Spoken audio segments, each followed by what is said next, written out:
네, 선대로는 한 주 동안 다 별일 없으셨죠? 3일 동안 또 각자 있는 곳에서 또 열심히 생활하시다가 오늘 이 사회 집회에 또 말씀을 사모하여 이 거룩한 전을 찾으신 여러분들을 진심으로 환영합니다. 우리 제가 처음 뵙는데 우리 박향옥 집사님 바로 앞에 계신 오늘 어르신 환영합니다. 혹시 또 아시는 분이신가 봐요.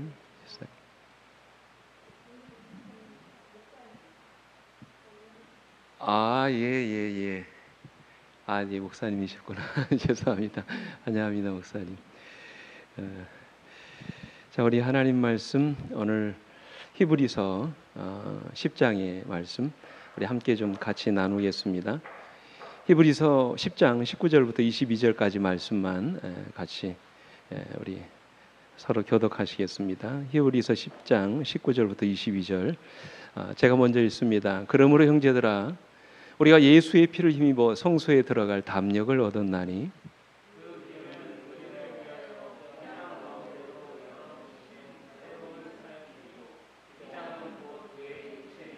21절 또 하나님의 집 다스리는 큰 제사장이 계심에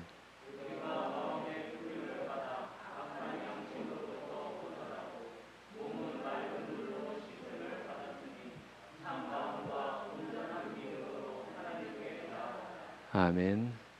저는 오늘 이 말씀을 본문으로 해서 우리 시간 더 나은 제사 그런 제목을 가지고 같이 말씀을 살펴보도록 하겠습니다. 여러분 오늘 이제 히브리서가 11번째 시간인데 대충 이제 감이 오십니까? 내용이 어떤 내용이다? 이 히브리서를 기록한 이 사도 바울의 목적이 어디에 있는지 여러분 좀 감이 오시죠? 지금까지 우리는 그리스도께서 우리의 더 나은 제사장이신 여러 가지 이유를 공부했어요. 8장에서는 그분이 우리에게 더 좋은 제사장이신 이유를 더 좋은 언약으로 일하시기 때문이라고 말씀했습니다. 9장에서는 바로 지난 시간이죠. 그분이 더 좋은 성소, 곧 하늘에 있는 성소에서 일하고 계시기 때문이라고 말씀을 드렸습니다. 그리고 오늘 본문인 10장에서는 그분이 이제 더 좋은 제사를 드리시기 때문이라고 이렇게 말씀을 우리에게 하고 있습니다. 바울은 지금까지 히브리서를 통해서 그리스도의 사역이 왜 더 우월한지 계속해서 강조하고 있습니다. 왜 기독교가 유대교보다 더 위대한 종교인지 계속해서 강조하고 있습니다. 그리스도를 중심으로 한 기독교와 모세를 중심으로 한 유대교를 비교하면서 히브리 그리스도인들에게 다시 유대교로 돌아가지 말 것을 강력하게 호소합니다. 우리가 믿는 도리의 소망을 굳게 잡고 마지막까지 인내할 것을 끊임없이 이렇게 지금 권면하고 있습니다. 근데 우리가 여기서 반드시 기억해야 될 것은 바울이 지금 유대교를 무조건 비난하거나 나쁘다고 말하는 것이 아니라는 사실이에요. 여러분 오해하지 않으시기 바랍니다. 우리가 자칫 오해하면 이 흑백 논리를 앞세워서 기독교는 무조건 좋은 종교고 유대교는 무조건 나쁜 종교다 이렇게 생각을 합니다. 그죠? 첫 언약은 무조건 나쁜 것이고 새 언약만 좋은 것이라고 생각합니다. 지상 성소는 무조건 나쁜 성소고 하늘 성소만 좋은 성소라고 이렇게 오해를 합니다. 첫 언약 시대에 드렸던 제사는 무조건 나쁜 제사고 새 언약 시대에 드려지는 그리스도의 제사만 더 좋은 제사라고 생각할 수 있다는 그런 말이에요. 절대 여러분 그렇지 않습니다. 구약이 없는 신약이 존재할 수 없듯이 유대교 없는 그리스도교는 존재할 수 없어요. 첫 언약이 없는 새 언약은 있을 수 없고 지상 성소가 없는 하늘 성소에 대한 이해는 불가능합니다. 짐승의 피로 드려진 구약의 제사가 없이는 갈바리 십자가에서 죽으신 그리스도의 희생을 우리가 이해할 수 없다는 그런 말씀이에요. 모든 것이 상호 보완적입니다. 우리의 이해를 위해서 주신 요긴한 표상이고 상징이라는 말씀이에요. 사실 여러분 첫 언약이나 둘째 언약이나 다 피로 맺은 언약입니다. 둘 다 인간을 향한 하나님의 자비와 긍휼하심 때문에 주어진 것입니다. 지상 성소나 하늘 성소나 다 하나님의 지시와 명령에 따라 지어진 건물입니다. 구약의 제사나 신약의 십자가가 모두 다 하나님의 계획 속에서 이루어진 역사적인 사건이었다는 사실입니다. 여러분 지금 바울이 말하고 있는 것은 좋고 나쁨을 이야기하고 있는 것이 아닙니다. 옳고 그름을 말하는 것이 아니라는 말씀이 차이가 무엇입니까? 하나는 모형이고 하나는 실체라는 것이지요. 하나는 그림자고 하나는 원형이라는 말씀이에요. 하나는 계획이고 다른 하나는 성취라는 것입니다. 둘 다 같은 것을 이야기하고 있는 것이지요. 둘 다 똑같이 그리스도와 그분의 십자가를 말하고 있는 것입니다. 이해되시죠? 그래서 영감의 글은 이렇게 말씀하십니다. 신약이 능력이 드러난 복음인 것처럼 구약도 예표와 그림자 속에 있는 복음임을 백성들 앞에 보여주어야 한다. 신약은 새 종교를 제시하지 않는다. 구약은 신약에 의하여 폐지될 종교를 제시하지 않는다. 신약은 단지 구약의 뭐며 발전이며 전개인 것이다. 아벨은 그리스도를 믿었으며 베드로나 바울처럼 그분의 능력에 의하여 구원을 받았다. 여러분 이 말씀에 동의하시죠? 구약의 백성이라 해가지고 율법으로 구원받은 사람들 아무도 없습니다. 그죠? 아담이나 아브라함이나 다 뭐로 구원받은 사람들이에요? 믿음으로 구원받은 사람. 그런 의미에서 바울은 오늘 이 첫 언약 시대에 드려지던 제사를 언급하고 있습니다. 구약의 제사와 비교했을 때 그리스도의 십자가가 왜 더 우월한지를 설명하고 있어요. 여러분 내용이 다르기 때문이 아닙니다. 전혀 다른 것을 드렸기 때문이 아니지요. 차이가 무엇입니까? 왜 그리스도의 제사가 더 좋은 제사입니까? 우리 지난 시간에도 비슷한 말씀을 드렸지만 그리스도의 제사가 더 좋은 제사인 이유는 그것이 모든 제사의 원형이기 때문에 그렇습니다.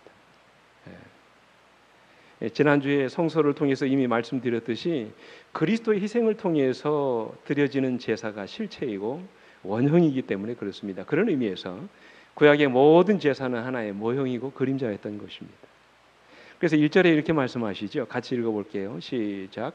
율법은 장차 올 좋은 일의 그림자일 뿐이요 참 형상이 아니므로 해마다 늘 드리는 같은 제사로는 나오는 자들을 언제나 온전하게 할 수 없느니라. 여러분 그렇습니다. 구약의 모든 제사는 모형이고 그림자이지 참 형상이 아닙니다. 그죠? 그것은 갈바리 십자가를 미리 보여주는 예표요 그림자였습니다.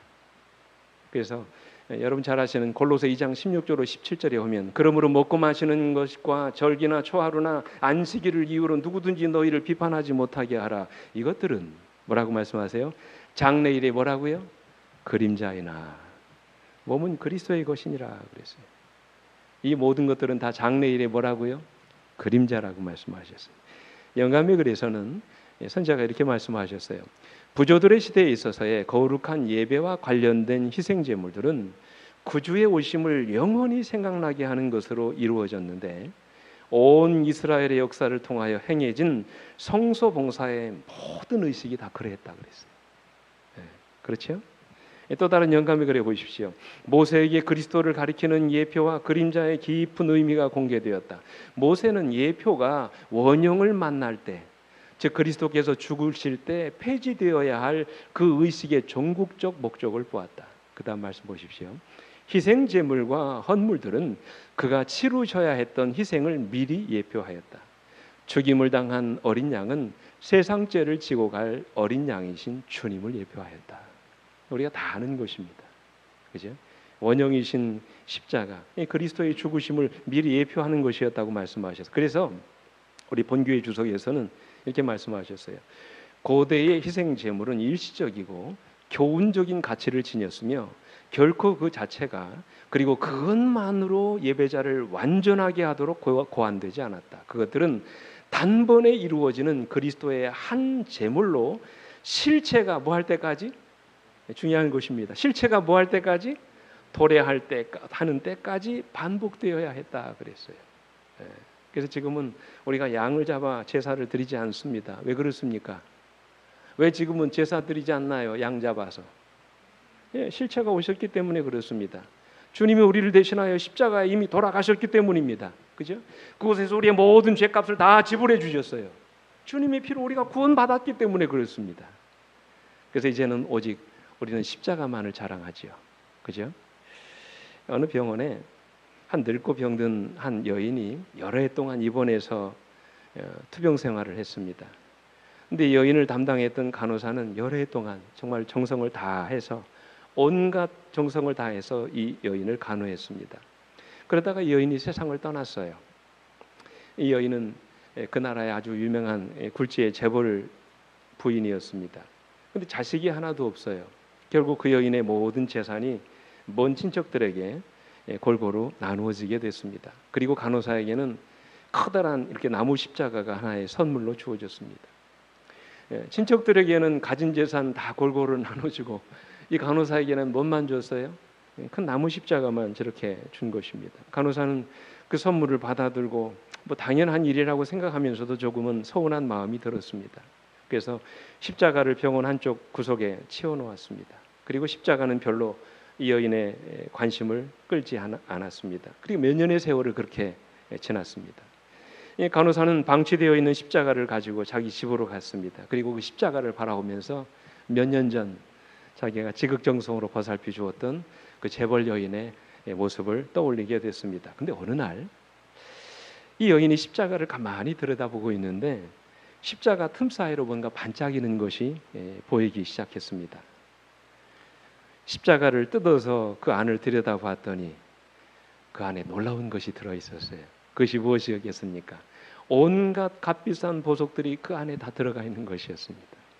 그 여인은 간호사가 정성을 다해서 자신을 돌봐주니까 너무 고마워가지고 십자가 상자 안에 이 값비싼 각종 보석들을 가득 담아서 선물로 보여주었던 것입니다. 여러분, 실제로 예수 그리스도의 십자가 안에 온갖 보화가 다 들어있음을 믿으시길 간절히 바랍니다. 그 안에 죄사함의 보화가 들어있습니다. 그 안에 구원의 보화가 들어있습니다. 그 안에 영생의 보화가 들어있습니다. 그 안에 오늘 여러분과 저를 죄로부터 자유케 하는 자유함의 보화가 들어있어요. 그러니까 우리는 십자가를 자랑하지요. 바울은 그런 말씀하셨어요. 고린도전서 2장 18절에 십자가의 도가 멸망하는 자들에게는 뭐한 것이요? 미련한 것이요. 구원을 받는 우리에게는 하나님의 뭐라고요? 능력이니라 말씀하셨어요. 사랑하는 성도 여러분, 왜 그리스도의 희생이 더 좋은 제사입니까? 그것은 모든 제사의 뭐예요? 원형이기 때문에 그렇습니다. 우리를 위해 제물 되신 예수의 십자가, 오직 그분의 십자가만을 우리 자랑하시게 되길 간절히 바랍니다. 여러분, 예수 그리스도의 십자가가 우리를 죄로부터 자유케 했습니다. 예수 그리스도의 십자가가 우리를 죽음의 권세에서 건져내 셨습니다. 예수 그리스도의 십자가가 우리에게 영원한 생명을 주셨습니다. 우리는 이 십자가 때문에 살고 이 십자가 때문에 구원받은 사람들입니다. 그러니 여러분, 얼마나 우리가 행복한 사람들입니까? 바울처럼 이 십자가를 자랑하며 십자가를 여러분 높이며 살아가시는 우리 모두가 되기를 간절히 바랍니다. 둘째로 그리스도의 제사가 더 좋은 이유는 십자가에서 죄인을 위한 완전한 속죄가 이루어졌기 때문에 그래요. 다시 말해서 예수의 십자가가, 여러분 기억하십시오, 단순히 우리의 죄만 용서해 주신 것이 아니라는 말씀이에요. 그리스도의 십자가가 오늘 우리 안에 있는 모든 죄에 대한 생각까지도 유혹까지도 물리칠 수 있는 능력을 주신다는 말씀이에요. 여러분 1절 뒷부분에 보십시오. 이런 말씀이 있어요. 율법은 장차 올 좋은 일의 그림자일 뿐이요 참 형상이 아니므로 해마다 늘 드리는 같은 제사로는, 그 다음 말씀, 나아오는 자들을 언제나 뭐하게 할 수 없다고요? 온전하게 할 수 없느니라. 이 중요한 말씀입니다. 그 당시 그 구약 시대에 드렸던 제사로는 그들에게 나오는 자들을 언제나 온전하게 할 수 없느니라 말씀하셔요. 3절에도 보십시오. 그러나 이 제사들에는 해마다 죄를 기억하게 하는 것이 있나니라고 말씀하셨어요. 여러분, 그들의 죄를 대신하여 죽어가는 이 구약 시대의 그 제물을 보면서 그들이 뭐를 느꼈겠습니까? 죄의 결과가 얼마나 끔찍한지를 보게 되었어요. 그들의 죄를 대신하여 돌아가실 예수 그리스도를 믿음으로 그들의 죄가 용서를 받을 수 있었지만 그들이 드린 제사가 그들의 죄를 없애주는 것은 아니었어요. 그들은 짐승의 죽음을 통하여 갈바리 십자가를 바라보게 되었고 자신의 죄를 대신하여 돌아가실 예수 그리스도를 바라보게 됐던 것입니다. 그 믿음으로 그들의 죄가 용서받고 구원받은 것이지 그들이 드린 제사가 그들의 죄를 없애준 것은 아니라는 말씀이에요. 그것은 단지 그들의 죄를 뭐하게 하는 것이라고요? 생각나게 하는 것이라고 말씀하셨어요. 그래서 4절에도 보십시오. 이는 황소와 염소의 피가 능히 죄를 뭐하지 못한다고요? 없이 하지 못함이라 말씀하셨어요. 그래서 여러분, 구약의 제사는 반복적으로 드려져야 됐습니다. 죄를 지을 때마다 끊임없이 하나님 앞에 제물을 드림으로써 용서받는 경험을 해야 했던 것입니다. 이것은 무엇을 의미합니까? 2절 말씀을 보십시오. 그렇지 아니하면 섬기는 자들이 단번에 정결하게 되어 다시 죄를 깨닫는 일이 없으리니 어찌 제사 드리는 일을 그치지 아니하였으리요. 그랬어요. 여러분 이게 무슨 말입니까? 이 말씀은요, 잘 들어보십시오. 구약의 제사가 우리의 죄를 단번에 없애주는, 다시 말해서 우리의 마음에서 죄를 없애주는 그런 용서가 아니라 죄의 결과, 즉 죄에 대한 하나님의 심판으로부터 우리를 구원해 주시는 용서였다는 말씀이에요. 그러므로 죄인들은 죄를 지을 때마다 죄물을 가지고 가서 죄물의 희생을 통해서 용서받는 경험들을 반복적으로 가져야 했던 것입니다. 그래서 5절에 보시면 이렇게 말씀하시죠. 5절에 같이 읽어볼까요? 시작. 그러므로 주께서 세상에 임하실 때 이르시되 하나님이 제사와 예물을 원하지 아니하시고 오직 나를 위하여 한 몸을 예비하셨도다라고 말. 여러분 이 한 몸이 누굽니까? 이 한 몸이 누구예요? 예수 그리스도시죠. 예수 그리스도는 인간의 몸으로 오신 하나님이십니다. 왜 여러분 우리를 위해서 이 한 몸이신 그리스도가 예비되었습니까? 그 목적이 뭘까요? 7절에 보시면 이에 내가 말하기를 하나님이여 보시옵소서 두루마리 책에 나를 가리켜 기록된 것과 같이 자 뭐를 행하러 왔느니라? 하나님의 무엇을요? 뜻을 행하러 왔나이다 라고 말씀하셨어요. 다시요. 여러분 뭐 하러 오셨다고요? 하나님의 뜻을 행하러 오셨다고 말. 하나님의 뜻이 무엇입니까? 예? 나를 위해서 한 몸으로 예비되신 그리스도. 그분이 이 땅에 오셨는데 그분이 이 땅에 오신 목적은 무엇을 행하기 위함이라고요? 하나님의 뜻을 행하기 위함이라고 말씀하셨어요. 하나님의 뜻이 무엇입니까? 데살로니가전서 4장 3절 같이 읽어볼까요? 시작. 하나님의 뜻은 이것이니 너희의 뭐라고요? 거룩함이니라. 여러분 너희의 거룩함이 무엇입니까? 이 제임스 왕역에서는 이 거룩함을 성화라고 말씀을 하셨어요. 성화를 헬라어로 하기아모스라고 하는데 이 뜻이 뭐냐면 끊임없이 하나님을 닮아가는 거예요. 그것은 하루아침에 일어나는 일이 아닙니다. 그것은 우리가 평생 동안 해야 될 일이라고 말씀하셨어요. 그러니까 여러분 주님이 우리와 같은 인간의 몸을 입으시고 이 땅에 오셔서 우리를 위해 속죄 제물이 되신 이유는 단순히 죄 용서만을 위해서 오신 것이 아니라는 말씀이에요. 우리가 십자가의 은혜로 죄 사함 받고 의롭게 되는 목적이 아니라는 것이지요. 하나님의 목적은 어디에 있다고요? 우리의 뭐에 있다고 말씀하셨어요? 거룩함에 있다고 말씀을 하셨어요. 그래서 히브리 10장 9절 말씀에 뭐라고 말씀하십니까? 그 후에 말씀하시기를 보시옵소서 내가 하나님의 뜻을 행하러 왔나이다 하셨으니 그 첫째 것을 폐하시면 둘째 것을 세우려 하십니라. 좀 어렵죠. 첫째 것을 폐하고 둘째 것을 세운다는 말이 무슨 말입니까? 첫째 것은 뭐고 둘째 것이 뭡니까? 첫째 것은 첫 언약을 의미합니다. 구약시대에 드려지던 모든 제사와 의식을 의미합니다. 그 첫째 것을 폐하신 이유는 뭘 하시기 위함이라고요? 둘째 것을 세우려 하심이라고 말씀하셨어요. 둘째 것이 무엇입니까? 새 언약이지요. 다시 말해서 우리를 살리시기 위한 그리스도의 희생은 첫 언약 시대에 드려졌던 모든 제사를 폐하고 둘째 것, 즉 새 언약을 우리 안에 세워주시기 위함이라 말씀하신 거예요. 그래서 히브리 10장 10절에서 이 뜻을 따라 예수 그리스도의 몸을 단번에 들이심으로 말미암아 우리가 뭐를 얻었노라? 거룩함을 얻었노라 말씀하셨어요. 여기서 말하는 거룩함은 즉 즉각적인 죄 용서를 말합니다. 이걸 가리켜서 신학적인 용어로 칭의라고 그러죠. 우리가 주님의 은혜로 의롭게 되는 것입니다. 우리가 예수를 구주로 영접하고 우리의 죄를 자백하는 순간 오늘 우리에게서 일어나는 즉각적인 경험이 있는데 그것이 바로 뭐라고요? 하나님이 우리를 의롭다고 인정해 주시는 것이라고 말이에요. 이 거룩함입니다. 모든 불의에서 깨끗하게 해주신다고 말씀하셨어요. 의롭게 되는 것이지요. 이 말씀을 히브리 10장 14절에 이렇게 말씀하셨어요. 그가 거룩하게 된 자들을 한 번의 제사로 영원히 어떻게 하였느니라? 온전하게 하셨느니라 그 말씀하셨어요.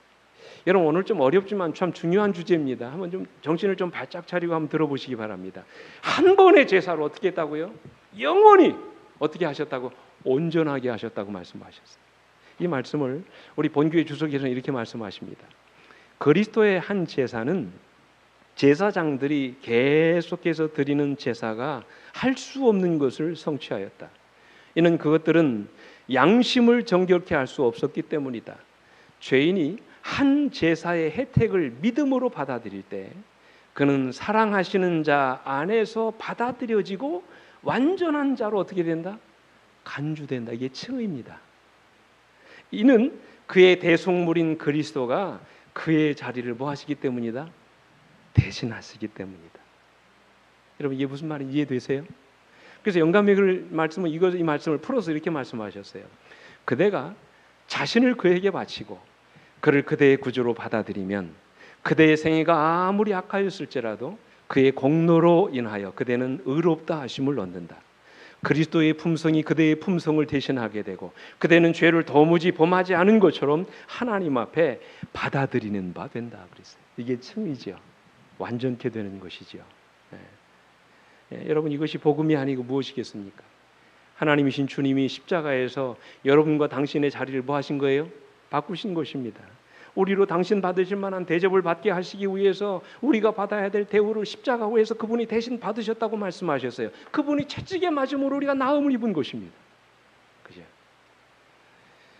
그린란드의 산지에 사는 사람 중에 카이프낙이라고 하는 사람이 있습니다. 이 사람은 어떤 사람이냐면 왕년에 강패, 투모기 일을 하던 사람이었습니다. 수많은 사람들을 죽이고 빼앗고 이렇게 몹쓸 짓을 했던 그런 사람이었어요. 하루는 그가 살고 있는 이 그린란드의 한 산지에 한 선교사가 복음을 전하러 왔습니다. 그리고는 이 원주민들이 읽을 수 있도록 요한복음을 그들의 말로 번역하고 있었습니다. 이 선교사가 엄두하게 그 일을 하고 있을 때 이 카이프네 이 선교사가 있는 집을 방문했습니다. 뭐를 하고 있냐고 물었습니다. 선교사는 자기가 지금 원주민의 언어로 성경을 번역하고 있으며 이 성경에는 참 놀라운 복음이 있다고 이야기했어요. 그러자 그 두목이 선교사에게 성경에 나오는 복음이 뭐냐고 나에게 좀 설명을 해달라고 이야기하는 거예요. 그래서 선교사는 특별히 사복음서 중에 요한복음 중에서 그리스도의 고난과 십자가의 죽음이 나오는 장면을 읽어주었습니다. 그때 이 사람이 묻습니다. 이 사람이 무슨 일을 저질렀나요? 그가 혹시 누구의 물건을 훔쳤습니까? 혹시 그가 사람 죽였습니까? 그렇게 얘기하는 거예요. 그때 선교사가 말합니다. 아닙니다. 그분은 아무 물건도 훔치지 않았고 아무도 죽이지 않았습니다. 그분은 단 한 번도 나쁜 짓을 하지 않았습니다. 그 이야기를 듣고 이 카이프낙이 고개를 갸우뚱거립니다. 그 다음에 왜 그가 고난을 당합니까? 왜 그가 죽임을 당합니까? 이렇게 물어요. 그때 이 선교사가 두목을 바라보며 이렇게 말합니다. 내 말을 잘 들어보십시오. 이 사람은 아주 나쁜 짓을 하지 않았지만 당신은 나쁜 짓을 했어요. 이 사람은 누구의 물건도 훔치지 않았지만 당신은 동생을 죽였고 당신의 아이를 죽였습니다. 이 사람은 당신이 고난을 당하지 않게 하기 위하여 고난을 당하셨습니다. 그는 당신이 죽지 않게 하시기 위해서 죽으신 것입니다. 이 말을 듣고 두목이 선교사에게 바싹 다가가며 말합니다. 선교사님, 저에게 이 이야기를 좀 더 자세히 해주시겠습니까? 두목은 그날 선교사가 전하는 복음을 듣고 마음에 굉장한 감동을 받았어요. 그리고 이 무자비한 살인자가 그날 십자가 앞에 무릎을 꿇고 하나님의 자녀로 완전히 변화되는 기적이 일어났어요. 근데 여러분 이것이 복음의 능력이지요. 근데 복음의 능력이 여기서 끝나지 않습니다. 우리 히브리 10장 15절로 16절의 말씀 보면 이렇게 말씀하시죠. 또한 성령이 우리에게 증언하시되 주께서 이르시되 그날 후로는 그들과 맺은 언약이 이것이라 하시고 그 다음 말씀 내 법을 그들의 마음에 두고 그들의 생각에 기록하리라. 이것이 여러분 우리가 앞에서 읽었던 히브리 10장 9절에서 말씀하신 둘째 것입니다. 새 언약을 가리키는 말씀이에요. 성령을 통하여 하나님의 법을 우리 마음에 두시고 우리 생각에 당신의 법을 기록하신다고 말씀하셨어요. 그래서 우리로 하여금 거룩한 삶을 살아가게 하시겠다고 말씀하시는 것입니다. 여러분 이것이 바로 십자가가 주는 능력이에요. 실제로 영감에 보면 이렇게 말씀하세요. 정로의 계단에 아까 읽었던 말씀 이어지는 말씀입니다. 우리를 의롭다고 하실 뿐만 아니라 그리스도께서는 어떤 일을 하신다고요? 마음을 변화시키신다. 그는 믿음으로 말미암아 그대의 마음 가운데 거하신다. 그리하여 그리스도께서 그대의 마음 가운데 역사하시면 그대는 같은 정신을 나타낼 것이며 또한 같은 행실, 의와 순종의 행실을 행하게 될 것이다. 그러므로 우리는 아무 자랑할 것이 없다. 우리는 스스로 높일 까닭이 없다. 우리의 희망의 유일한 근거는 우리에게 입혀주신 그리스도의 의에 있고 또한 우리 속에서 우리를 통하여 역사하시는 성령으로 말미암아 이루어진 선행에만 있는 것이다. 한마디로 정리하면 우리가 하는 것이 아니라는 말이죠. 우리 안에 계신 예수 그리스도가 우리 안에서 이 놀라운 역사를 이루어 주신다는 말씀이에요. 우리는 그저 주님을 우리 안에 모셔드린 것밖에 없는데 우리 안에서 주님이 이토록 놀라운 역사를 만들어 가시는 것이라고 말씀하셨어요. 그래서 우리는 자랑할 것이 없습니다. 우리를 높일 아무런 이유가 없습니다. 이처럼 그리스도의 십자가는 그것을 믿는 자들에게 단지 죄 용서만을 경험하게 하는 것이 아니라 우리로 하여금 죄를 이기며 거룩한 삶을 살아갈 수 있도록 실제적인 능력을 주십니다. 그죠? 그래서 하나님이 우리에게 원하는 제사가 뭐라고 말씀하셨어요? 미가서 6장 6절로 8절에 내가 무엇을 가지고 여호와 앞에 나아가며 높으신 하나님께 경배할까? 내가 번제물로 일련된 송아지를 가지고 그 앞에 나아갈까? 여호와께서 천천의 양이나 만만의 강물 같은 기름을 기뻐하실까? 내 허물을 위하여 내 마다들을 내 영혼의 죄로 말미암아 내 몸의 열매를 드릴까? 8절에 사람아 주께서 선한 것이 무엇임을 내게 보이셨나니 여호와께서 내게 구하시는 것은 오직 정의를 행하며 인자를 사랑하며 겸손하게 내 하나님과 함께 행하는 것이 아니냐 말씀하셨습니다. 그러므로 이제는 바울처럼 오늘 여러분과 제 자신을 어디에 못 박고 십자가의 제물로 못 박고 그리스도께서 우리 안에 사시게 해야 합니다. 그때 우리 안에 사시는 주님이 우리로 새로운 인생을 살아가도록 역사해 주시는 것입니다. 이게 믿음으로 말미암는 의지요. 하나님이 모든 율법을 이루며 살게 하십니다. 그래서 우리가 거룩함에 이르는 경험을 갖게 되는 것입니다. 그래서 우리가 완전한 속죄의 경험을 이루게 되는 것입니다. 여러분 기억하십시오. 주님의 십자가는 단순히 우리로 하여금 죄 용서만 받게 하는 것이 아니라 우리의 삶에서 죄를 이기며 살아갈 수 있는 능력을 갖게 하는 것입니다. 우리의 죄를 깨끗하게 하실 뿐만 아니라 우리 안에서 죄를 제거하심으로 거룩한 성화의 경험을 이루게 하신다는 그런 말씀이에요. 이것이 바로 그리스도의 희생이 주는 축복이에요. 얼마 전에 고인이 되신 문화부 장관을 지낸 그 이어령 교수 여러분 이분이 아시죠? 이분이 몇 년 전에 오래전입니다. 따님의 전도로 그리스도인이 되셨는데 이 박사님을 아는 한 지인이 왜 교회에 나가느냐고 말이지. 계속해서 비난하고 좀 비난적으로 묻는 것입니다. 지성인이라면 집에서 그냥 성경 보고 찬송 부르면 되는 거지 꼭 교회에 나가야 되느냐고 이렇게 이제 묻는 것입니다. 그래서 이어령 박사가 그분에게 그런 말을 했대요. 자네 배가 고프면 어디 가나? 식당에 가지요. 그러면 뭔가 알고 싶을 때 어디 가나? 도서관에 가지요. 그래? 심심하면 어디 가나? 극장에 가지요. 몸이 아프면 어디 가나? 병원에 가지요. 그때 이어령 박사가 묻습니다. 그럼 먹어도 배고프고 마셔도 갈증이 나고 놀아도 심심하고 배워도 답답하면 어디를 가야 되나? 여러분 이게 무슨 말인지 아세요? 이 세상의 그 어떤 것으로도 채울 수 없는 인간의 갈증이 있다는 그런 말씀이에요. 그 갈증은 오직 예수 그리스도를 통해서만 채울 수 있다는 그런 말씀이에요. 이분이 아무 말 하지 못했어요. 그러다가 한 번은 타락한 교회와 목사들을 비난하면서 그저 신자들이 서로 싸우고 사교 집단처럼 그렇게 말썽만 피우는 그런 교회를 왜 다니려고 하느냐고 따져 묻습니다. 그때 이어령 교사가 이런 유명한 말을 해요. 모든 교회가 다 영적인 것은 아니지만 역시 영혼이 메마른 사람이 찾아갈 곳은 교회밖에 없지 않은가. 부패한 교회가 있다고 해서 교회에 가지 말라는 것은 병원 의사가 오진해서 죽었으니 앞으로는 병원에 가지도 말라는 말과 무엇이 다른가. 그래도 교회에 희망이 있는 이유는 그 안에 예수 그리스도가 계시기 때문이지. 자네도 예수를 믿어보게나. 사랑하는 성도 여러분, 예수 안에 희망이 있습니다. 그분은 오늘도 우리를 변화시키고 거룩함에 이르게 하기를 원하십니다. 지금도 주님은 하늘 지성소에서 우리의 구원을 위해서 끊임없이 일하고 계십니다. 밤낮으로 당신의 피 묻은 손과 옆구리를 내보이시면서 오늘 여러분과 저를 변화하고 계십니다. 마침내 그분의 변화하심을 통해서 오늘 여러분과 제가 하늘에 이르는 거룩한 변화를 경험하게 되는 것입니다. 마지막으로 그리스도의 제사가 더 좋은 이유는 예수의 십자가로 이제는 누구든지 아버지 하나님의 보좌로 탐대히 나아갈 수 있게 되었기 때문에 그래요. 그죠? 제가 지난주에도 말씀드렸죠. 첫 언약 아래에서는 어떤 예배자도 함부로 성소 안에 들어갈 수 없었습니다. 누구만? 제사장만. 이 제성소 같은 경우에는 누구만 들어갔어요? 대제사장만. 그것도 1년에 몇 번씩이요? 한 번밖에 들어가지 못했습니다. 하나님과 그분의 백성들 사이를 가로막는 뭐가 있었습니까? 이 장벽, 휘장이 있었습니다. 그러나 주님의 몸이 십자가에서 찢겨지고 그분의 피가 제물로 드려졌을 때 성소의 휘장이 위에서 아래로 다 찢겨졌습니다. 그죠? 그날 지성소의 문이 열리고 이제는 누구든지 아버지의 보좌 앞으로 담대히 나아갈 수 있는 길이 열린 것입니다. 이제는 우리의 대제사장 되시는 주님이 항상 살아서 우리를 위해 간구하심으로 누구든지 아버지의 보좌 앞에 담대히 나아갈 수 있게 된 것입니다. 그래서 19절로 20절에 이렇게 말씀하시죠. 그러므로 형제들아 우리가 예수의 피를 힘입어 성소에 들어갈 담력을 얻었나니 그 길은 우리를 위하여 휘장 가운데로 열어놓으신 새로운 무슨 길이요? 살 길이요. 휘장은 그의 곧 육체니라 말씀하죠. 우리 개정 개혁판에는 살 길이라고 되어 있는데 여러분 갖고 계신 개혁 한글판에는 뭐라고 되어 있냐면 산길이라고 되어 있어요. 산길. 여러분 왜 그 길이 우리가 살 길이고 산 길입니까? 왜 그 길이 살아있는 길이에요? 그 이유를 바울은 이미 히브리 7장 25절에 말씀하시죠. 그러므로 자기를 힘입어 하나님께 나아가는 자들을 온전히 구원하실 수 있으니 이는 그가 그 이유가 뭐라고요?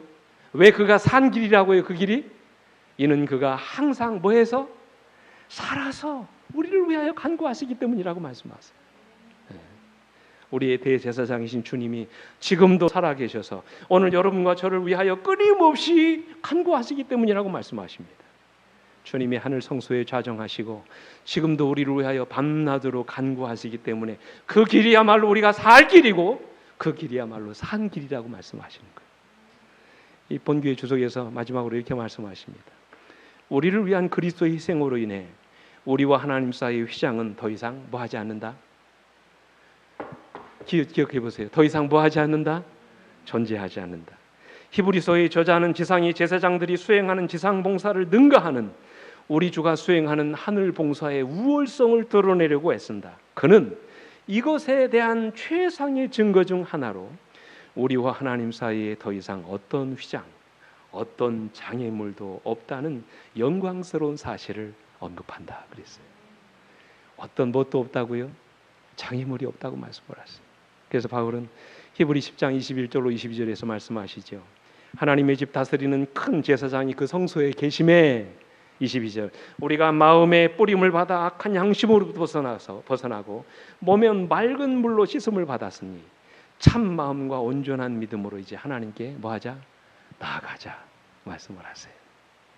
네, 한 이야기만 드리고 말씀을 마치겠습니다.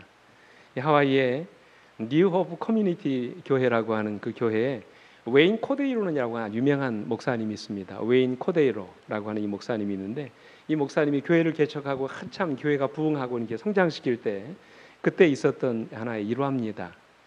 그 당시 이제 처음 개척을 하고 교회 건물이 없었습니다. 이 교회가 어느 날 참 어려운 시기를 맞이하게 됐어요. 교회 부흥을 하고 있는데 마땅히 뭐 할 공간이 없어요. 그 많은 사람들을 모아가지고 한꺼번에 예배드릴 공간이 없는 것입니다. 그래서 토요일과 일요일에 예배드릴 공원을 찾아가지고 이제 예배드릴 장소를 물색하게 됐는데 여러분 예배를 드리려면 그냥 강단만 있으면 안 되잖아요. 예배에 필요한 뭐가 있어야 됩니까? 뭐 악기라든지 온갖 그런 잡다한 전자장비들이 필요합니다. 우리 교회는 특별히 그렇지 않지만 일반 개신교회는 찬양과 월십을 드리는데 특별히 전자악기나 그런 것들이 많이 필요합니다. 근데 그날따라 비가 오는 것이에요. 비가 주룩주룩 내리는 것입니다. 전자악기는 코드에 꼽아가지고 전기를 연결해서 써야 되는 건데 비가 내리니까 뭘 쓸 수 없는 거예요. 악기를 쓸 수 없는 것입니다. 목사님이 예배를 위해서 기도합니다. 예배를 위한 기도에게 하나님이 들어주실 것이라고 믿고 확신하면서 기도합니다. 근데 예배를 드리기 위해서 준비하는 내내 계속해서 비가 주적주적 내리는 것입니다. 결국 그날 예배를 드리지 못했습니다. 목사님이 마음속에 서러움이 생기는 거예요. 다른 기도도 아니고 뭘 위해서 기도하는데 예배 드리기 위해서 비 좀 멈춰달라고 기도하는데 왜 하나님께서 이런 기도를 안 들어주시나. 이 서러움이 북받쳐서 눈물을 흘리며 하나님께 기도하는데 그의 마음속에 순간적으로 이런 하나님의 음성이 들리더랍니다. 웨인, 너는 지금까지 계속해서 예배 드리기 위해 비가 오지 않게 해달라고 기도했지만 한 번도 이 예배 가운데 나와 함께 해달라는 기도를 하지 않는구나. 아무리 비가 오지 않는다 해도 내가 이 자리에 함께 하지 않는다면 그것이 예배일 수 있겠니? 그날 이 사건이 있은 다음에 그의 사역이 방향이 바뀌어졌다고 말씀하셨어요. 그는 매 순간 하나님의 임재를 위해서 기도했고 그럴 때마다 하나님이 그와 함께 하셨다고 말합니다. 하나님이 그를 놀랍게 축복하셨어요. 그의 삶에서 항상 하나님과의 교통의 교제가 막히지 않게 했으며 그는 매 순간 기도의 응답을 받으며 살았다고 말씀하셨어요. 여러분 바로 이것입니다. 이것이 우리 그리스도인의 힘이에요. 사랑하는 성도 여러분, 십자가의 피로 찢겨진 성소의 휘장이 더 이상 아버지의 하나님과 우리 사이를 가로막지 못하도록 날마다 참 마음과 온전한 믿음으로 하나님께 나아가는 여러분과 제가 되길 간절히 바랍니다.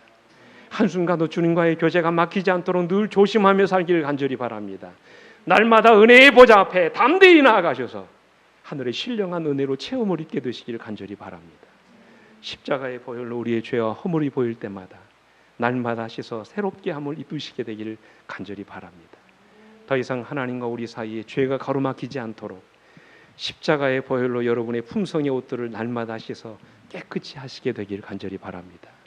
이것이 바로 마지막 은혜의 시기를 살아가는 오늘 여러분과 제가 해야 할 일이라고 말씀을 하십니다.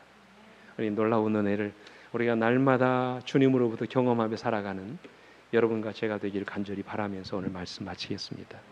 함께 머리 숙여 기도하시겠습니다. 아버지 하나님, 우리를 위하여 더 나은 제사로 우리의 영혼을 주님께 아버지 하나님께로 연결시켜 주셔서 아버지 감사합니다. 죄와 허물이 많았던 우리들, 저희들의 모든 죄와 묵은 때들을 대신하여 주님이 십자가 위에서 돌아가셨을 뿐만 아니라 이제는 우리의 죄로 오염된 심령을 거듭나게 하시고 날마다 거룩함에 이르도록 역사하신다고 말씀해 주시니 아버지 감사합니다.